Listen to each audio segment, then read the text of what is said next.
Okay, good morning, everyone. Welcome to the first ever digital global summit organized by West Bangalore Women Economic Forum Bangalore team. And I'm honored to have with us two important speakers, the keynote speakers, best-selling authors. I'm really looking forward to session. So good morning to both of you. We have Nicole Esmajian from Washington, D.C. We have Evans out here.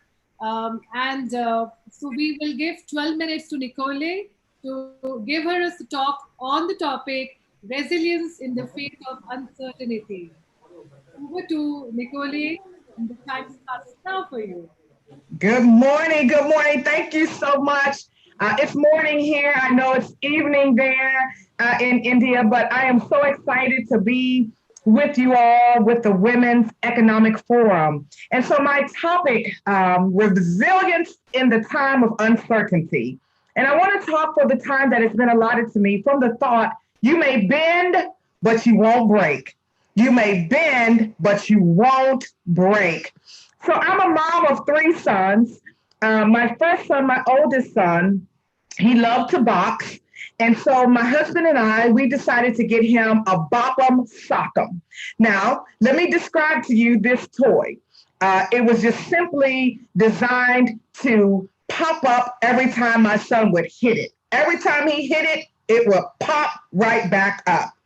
And as I thought about my presentation today, I thought about the times when my son would hit that bop'em sock'em, and it didn't matter how many times he hit it, how he hit it, the way he hit it, it would always bounce back up. And that is how it is for each one of us in life. And the whole design for that toy was about what was inside of it. It didn't really have anything to do with its external makeup. It was what was on the inside of it.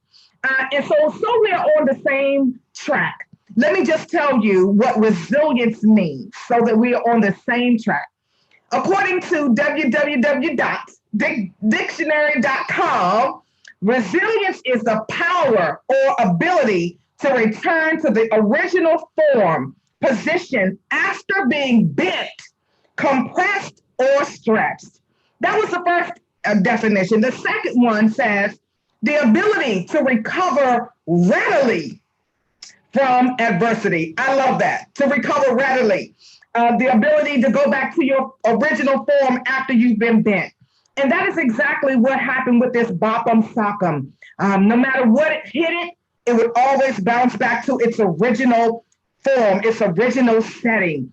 And that's how it is for you and for me, that no matter what hits us, whether it's illness, whether it's financial difficulty, it doesn't matter what it is, we have the ability to bounce back. You may bend, but you won't break. And, you know, the thing of it is, in life, it's one of those kinds of things where some situations you can see coming, and then others you just get hit out of nowhere, it seems like. You get blindsided. And so that's where we find ourselves today, kind of in this pandemic, blindsided by it, not seeing it coming. And sometimes it's like that in our lives as well, when we lose a loved one unexpectedly or something tragic happens to us. And we feel like we just are not going to be able to bounce back to our normal or bounce back to a place of strength and a place of fortitude from the inside. But that's what I want to tell you today, that you have everything on the inside of you to bounce back. You may bend, but you won't break. And so I want to leave you with three ways that you can use to enhance your resiliency in times of uncertainty. And then first one is remember. It is important for us to remember all that we have already gone through. I like to call them the faith files and the holy highlights. That's what I like to call them. But the fact of the matter is, we all have experiences in our lives that cause us to look back to see just how strong we were, to see that if we made it back then, we certainly can make it today. And so that is what I want you to always think about. Remember what you've already come through. And that's going to give you the strength and the inner fortitude, just like that Bop'em Sock'em, that no matter what hits you, you may bend, but you won't break. So that's number one. Remember all of the things that you've already gone through. And then number two, you have to recite over and over again that I can make it. I can come through this. I'm going to make it out of this. And so you have to recite those positive affirmations for yourself to remind you how strong you are, to remind you that you have everything on the inside of you that you need to endure. And that's exactly what we're all doing all around the world now in this pandemic. We are enduring.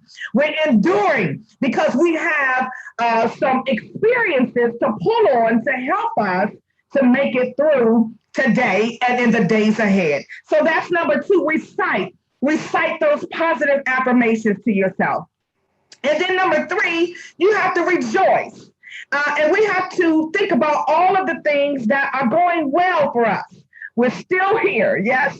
And even if there have been some people around you who have been sick, and I know people who have been sick who have recovered, and I also know people who have been sick and they passed away. But the reality of it is we have the capacity to help each other. And that is what's most important during this time of uncertainty, that we help each other. And so to that end, I want to just encourage you to always reach out to other people. Reach out to them to let them know that they're not alone, to let them know that you are with them. Because we all feel a bending in our hearts, a bending in our souls, a bending in our spirits. But the reality of it is there is a force on the inside of all of us that will cause us not to break.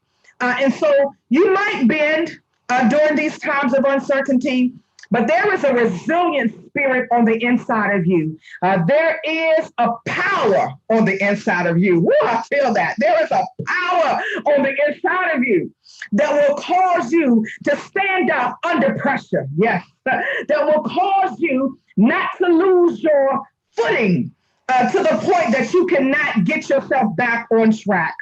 And so I want to thank you for allowing me this opportunity just to interject in my spirit and my heart with all of the speakers who've already gone before me and those who are coming behind me. Certainly my partner for this section, Evans Duran. I want to thank you all for allowing me this opportunity just to align my heart with yours, because we're all going through an uncertain time now. But the reality is we have the resiliency to ensure that we make it through. And so thank you all so much. And I appreciate this opportunity. Thank you. Wow, so you finished way before the time. So thank you, Nicole, for giving a wonderful insight. And I move over to Evans Durian, who is a Christian coach and a keynote speaker, has been influencing many executives in C-suite and leadership levels with his amazing leadership, coaching skills, and he will share more. Over to Evans. Wonderful. Thank you so much. Nicole, it is just an honor to share a stage with you here for a moment. We just met about 8 minutes ago, and that was fantastic. So thank you for that. And I want to say good morning from yes, ma'am. Good morning from South Carolina. I know there's a lot of people around the world that are attending this conference, and I'm excited to be a part of it. And I think whoever is out there listening, I can't see you right here on my screen, but I appreciate you spending some time with us and give us an opportunity to share our hearts and our thoughts around what it means to be resilient in the face of uncertainty. And it's pretty amazing. As this morning, I had this plan of what I would present and what I would say, and it's funny how things work in time.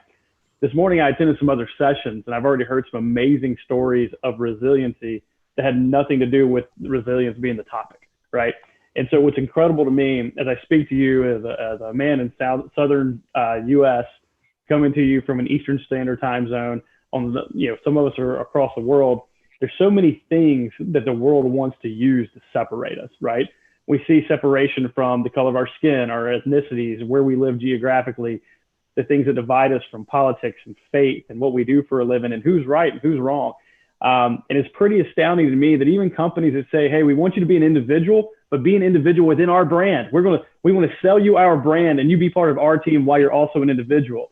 So it's an interesting world and this dichotomy we live in that says, be your own person, but we're going to define that person for you. And if you'll just be that person, we'll tell you who it is, but be part of our brand as well as a unique individual.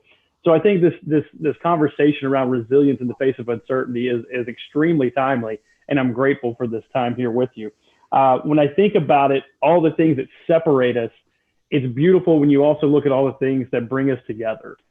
We talk a little bit about COVID-19, and I know everybody is just sick and talking about the masks and what's right and what's wrong. What are the statistics and the fear, the uncertainty, the doubt that surrounds us. But it is something that unites us and brings us all together as a human race, right? So despite where we are or what we do, what we find is that these troubling times, they don't discriminate on any of us as long as we're part of the human race. So I think there's some comfort and solace in that we can kind of come together. But what I think we have to say is that the term here, resilience in the face of uncertainty, we cannot have resilience without experiencing uncertainty. And uncertainty is one of those things in life that we are certain to experience. So I think it's an interesting dichotomy when we look at it.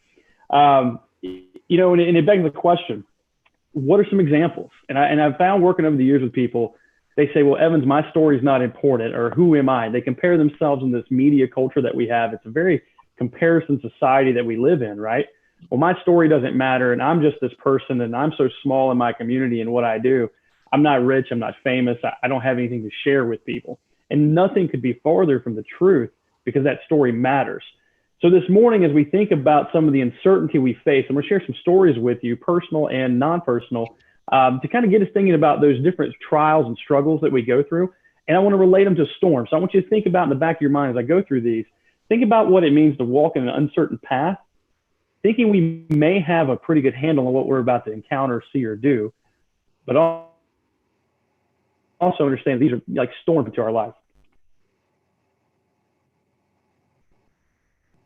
Here in the Southeast U.S., he's never been rich, never been wealthy, financially well off. He has a little bit of land, but he's never owned a lot of money and had a lot of things.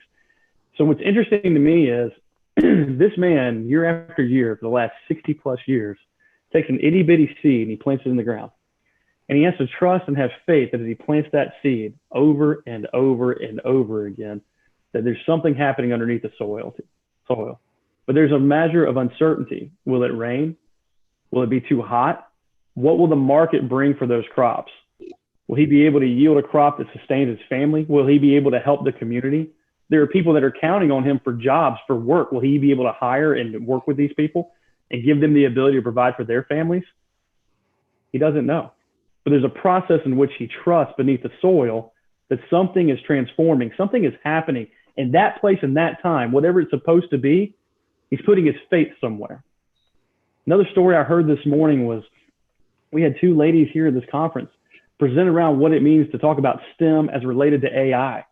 And they talked about so many different things in the last 50, 60 years about science, technology, engineering, and math, and how it's all tied together and given opportunity. And it's led to this rise of artificial intelligence in this this COVID-19 world. And what does that mean? What does it mean for job creation? What does it mean for living out your unique gifts, skills, and talents to do things that are purposeful? Well, then it transformed into another session there, same parallel, same block. And it went to pain, into taking your pain and turning it into something that you can win with, right? One lady spoke about having a health issue growing up, getting ready to get married, and she ran into a situation where somebody was abusive to her and her family, but she turned that pain into something that was a lesson for other people. It was an uncertainty she didn't see.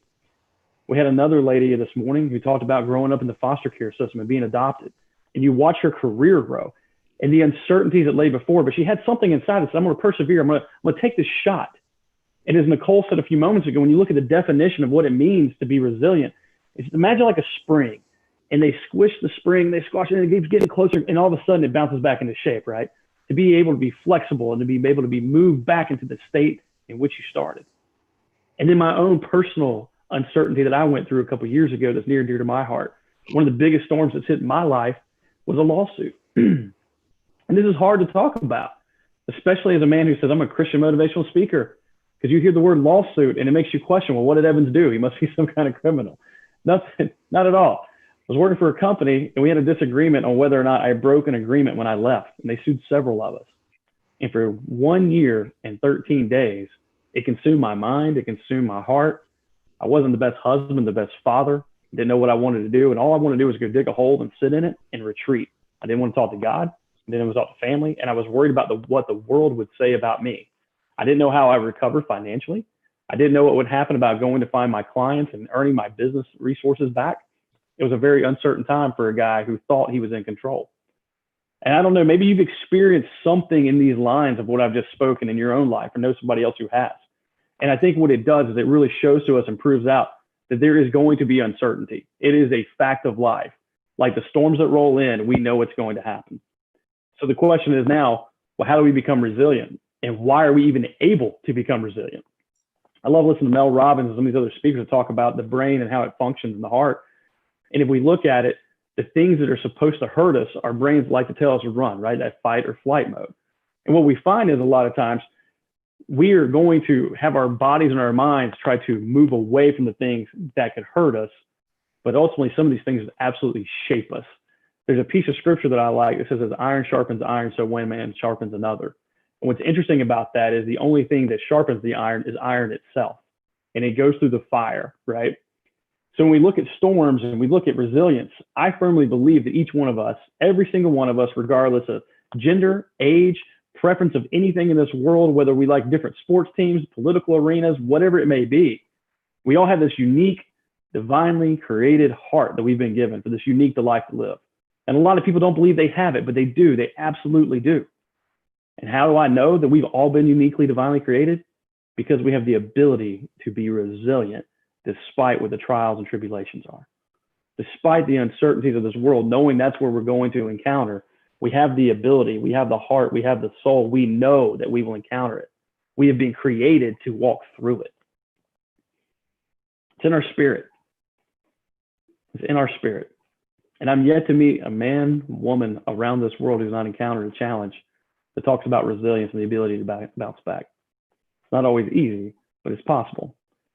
So I want you to take a few things away today as we look at resilience in the face of uncertainty. There's a few takeaways that we have to acknowledge. One, we have to be aware and accept the fact that we sometimes find ourselves in the middle of storms. Sometimes we see these storms coming far away. I think all of us have the ability. We talked about iPhones this morning and smartphones. Out of nearly 8 billion people on the planet, a majority of folks have access to some kind of smartphone. And I look at the weather app all the time.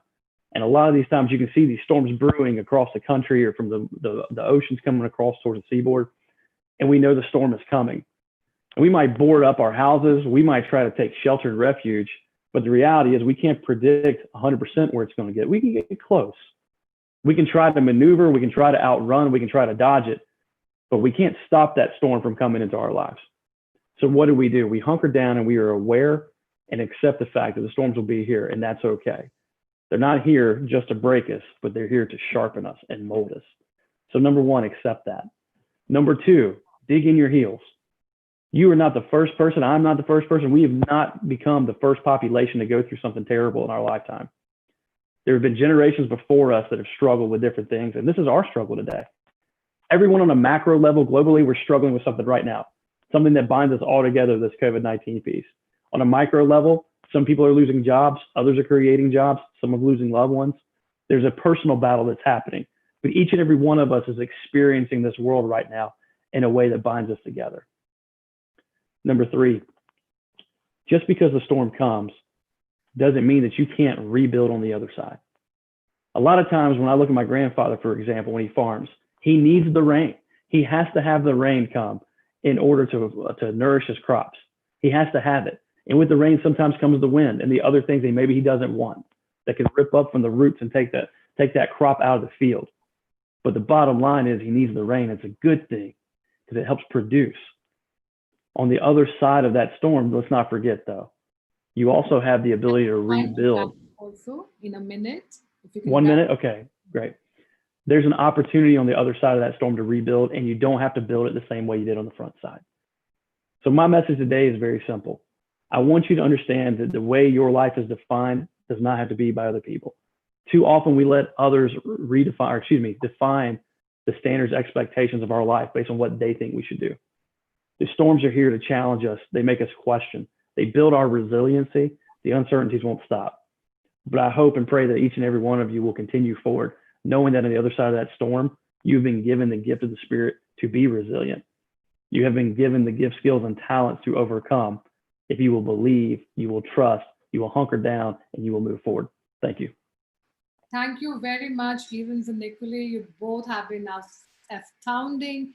And really, I relate to everything you both of you spoke about resilience in the face of uncertainty. And you rightly said, without uncertainty, we won't know what resilience is. It's like opposite values complement each other. So without one, the other don't stands out. And I'm really delighted to be moderating your session. And with all my heart, welcome you once again, and thank you from the WEF Bangalore team to be a part of this summit. And I have an honor to confer award to both of you. Nicolay, you have been conferred an award of Iconic Woman Creating a Better World for All. And Evans, you are iconic leader creating a better world for all. So you will be digitally, we are giving you this. You will be finding in the e-copy in your emails these awards coming into an email inbox. You can populate it and print it, but that's a gesture of love and affection from the Women Economic Forum team, and we are really honored to have you both here. Have a great day. Thank you very much. Be in the platform. You can meet others, network with others. Thank you very much. Thank you. Namaste, from Bangalore. Namaste. So you can leave the session now. We can allow the other speakers to come now. Okay, thank you.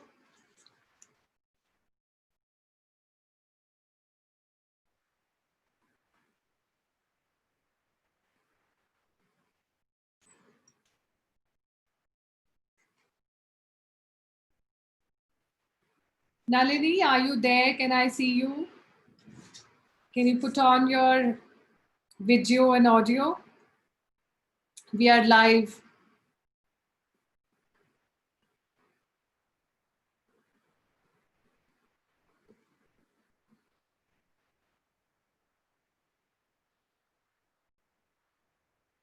Okay.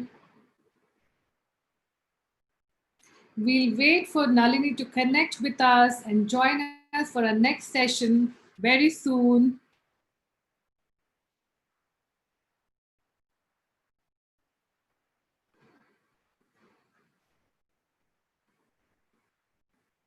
Hi, Nalini. This is Archana here from the Women Economic Forum team, Bangalore, and we welcome you to the first digital global summit organized by Women Economic Forum, and we are honored to have you. So Nalini Popat is an Indian, but she's an entrepreneur and a poet also. So today she has come to give us insights on the topic lives versus livelihood in the present scenario. So over to Nalini, please. Host, can we have Nalini highlighted? Yes. Hi, Nalini. You'll get 12 minutes to speak. Is it okay? Hi. Yes? Yes, you're audible. Okay. Good evening.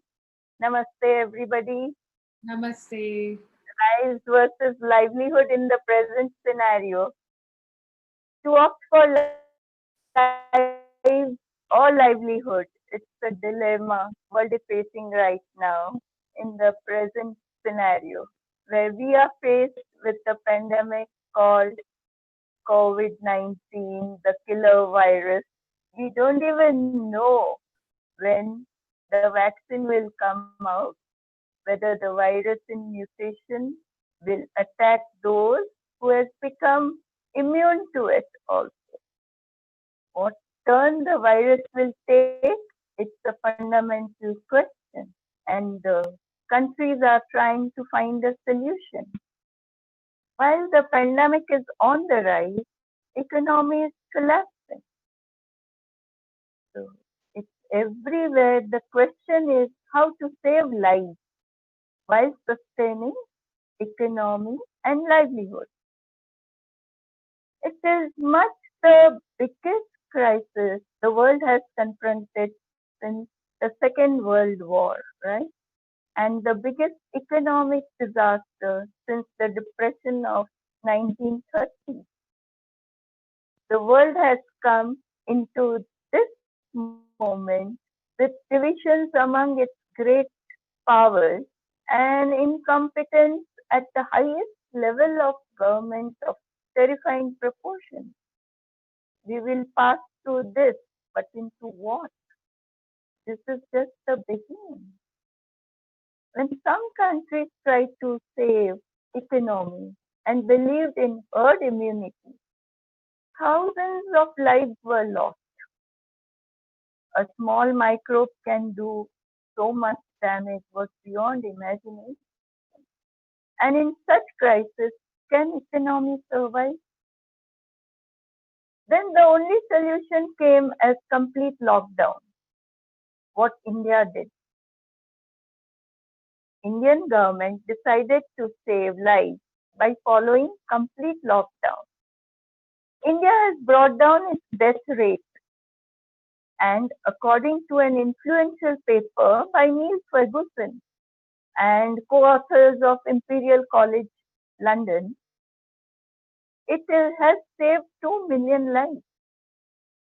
One of the reasons for the lockdown could be that Indian government was not prepared at the beginning of the virus spread of it if its vast population got infected at the time. And to educate people to change their lifestyle to face the virus. Economy became secondary thought. Saving lives was primary. But as soon as government was prepared in terms of hospitals, doctors, nurses, masks, PPE kits, it started looking at reviving the economy. Each country is planning to become self-sufficient. But during the lockdown, the biggest sufferers were laborers, workers, and artisans who lost their jobs, daily workers. And they had to return to their native places where some had farming land, but some were without any resources. Even small and big business houses had incurred huge losses while they had to pay their rent and salaries. So you can say even for us also personally, we own a hotel, but we had to close it down. And we have like places given on rent, and they are asking to reduce the rent almost to 50%. So it's not that only small people, everybody has suffered in this. We have construction business, which is completely stopped. So to combat all this, governments in most countries have tried to compensate businesses of their losses. Now slowly, as the graph of COVID-19 is coming down in most countries, it has opened up most of the businesses. But due to public demand, even those countries where the graph is on the rise, they are forced to relax their lockdown. The question has arisen that by temporarily shutting down the economy, is the cure becoming worse than the disease? Until when can we sacrifice? Until can we sacrifice the GDP growth? But in a survey in University of Chicago, we found that any reduction in the lockdown restrictions will result in much deeper long-term economic damage. Why? Because it's because it will result in resurgence of the pandemic with greater violence. Here I want to specially mention, as the world is holding its breath and praying for a miraculous escape from the virus, it is the women leaders and countries like Germany and New Zealand, etc., led by them, who are outdoing others. So these countries have shown the world that if you need something done, tell it to a woman. But on the other side, we see rising numbers of domestic violences across the globe. Across the world, women's independence is silent victim of the pandemic. Lockdown is a disaster on women who always like to show off their beautiful feathers, right? Uh, no parlors, no coffee meets, Sonalaji, and no shopping. since you're a But poet, yes, since you're a poet, if you would like to recite something that you've written on this topic, uh, if you are ready, sure. otherwise you can go on talking. I have to check it because I can't remember. No problem. So I will do it. I'll do it. It's on this phone only. So No, lovely. yeah, I should have done that. I should have done it. But I write in Hindi Yeah, mostly. you have time. You can continue talking. You Sure. have enough time right now. Yeah. Yes, I'll do that. And since there are more cases of domestic violences, uh, and women, women are the first ones to lose their jobs.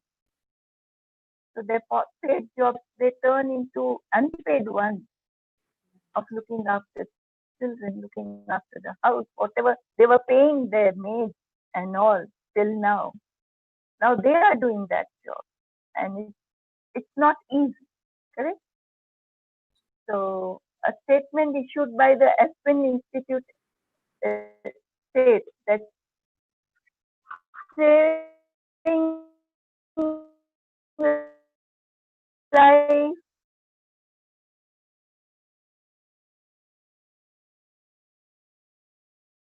life and saving the economy are not in conflict. Pandemic is coming down in some of the basic activity by taking steps to stem the spread of the virus and save lives. So to restore economy, it is necessary to initiate manufacturing, restore jobs in organized as well as unorganized sectors, work from home for companies, and distance education for schools. Bring back laborers, workers to cities by following all the precautionary guidelines laid by government. Social distancing is a must as usage of mask. So the need of the hour is not lives versus livelihood, but lives and livelihood, as they both are independent, interdependent, not independent, interdependent on each other. So this is where I end my talk. Yeah, very interesting, Nalini ji. It's very, you rightly said, it's about not lives versus livelihood, but they Yes, go hand in hand, they complement each other. And the yes, nations, not just one nation, they have been in dilemma, the government bodies, everyone's been dilemma as to yes, where to give priority to. And it's an unprecedented time. And you really yes. rightly, very nicely brought about those key aspects about this topic. And I thank you very much for being a speaker here and giving us your valuable insights on the topic. And I'm proud to on the behalf of Women Economic Forum, confer an award especially for you, which is Iconic Woman who's creating a better world for all. So thank you very much for being in this platform and being with us and giving us insight. See you again soon. Shall I tell you something about what I'm doing as a poet? Yes, yes, please. Uh-huh. Yeah. So Yeah. we have a WhatsApp group Mm. of all the poets, Mhm. and we come out with our feelings and all. So I am the chairperson of 2-3 poetry group, Wow. and we are online. We are arranging poetry meets and everything, and women can really come out with their emotions, Mm. what they are suffering right now. They say all that, and we have a doctor, Dr. Naz, and she has been, she's a very good poet, and she has been writing on all her experiences in these times also. Wow. And it's beautiful. Like, I wish I had saved one of her for this to read. She writes it very beautiful. So this is how we all come out with our emotions, with our feelings and all. And like, it's a relaxing time for us. We sing also. So this is what we are doing. Nice. Very nice to hear from you. And I look forward to hearing those poems that you were talking about, not yours, but others that have touched your heart. And look forward to meeting and connecting with you again. So let's all reconnect, reboot, and reset. As you rightly said, thank you so much. Namaste. Thank you. You may leave the session now. And here we go to end the session. Thank you. Yeah, leave the session.